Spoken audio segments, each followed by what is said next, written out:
Back to the news. Rangareddy జిల్లాలో రైతులు పోరుబాట పట్టారు. కరెంటు కోతలకు నిరసనగా పోస్ట్ కార్డు ఉద్యమానికి పూనుకున్నారు. చింతలపల్లి మండలంలోని కొల్తూరు గ్రామంలో ఇటీవల పెద్ద మొత్తంలో పంట పొలాలు ఎండిపోయాయి. కరెంటు కోతల కారణంగానే తమ పంటలు ఎండిపోయాయని వెంటనే రాష్ట్ర ప్రభుత్వం ఆదుకోవాలని కోరుతూ రైతులు సీఎం రేవంత్ రెడ్డికి పోస్ట్ కార్డులు పోస్ట్ చేశారు. మా చలంద్రి కృష్ణ అనే రైతు 2 ఎకరాలన్న రేసిర్రు. దీనికి పెట్టుబడిగా 50 నుంచి 60 వేలు పెట్టిర్రు. టోటల్ గా కరెంటు వల్లనే ఇబ్బంది అయి మొత్తం చేనంతా ఎండిపోయింది. అలాగే మోటార్లు కాలిపోవడం వల్ల కరెంటు లేక చాలా ఇబ్బందికరంగా ఉంది.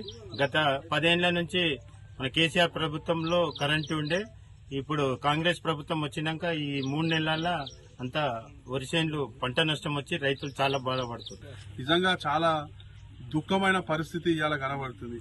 గడిచిన 8-10 సంవత్సరాలలో మరి నాణ్యమైనటువంటి విద్యుత్ సరఫరా చేయడం జరిగింది. అదేవిధంగా భగవంతుడు కూడా సమృద్ధిగా వర్షాలు మరి ఎక్కడ కూడా రైతులకు ఇబ్బంది లేకుండా మరి పంటలు పండినాయి.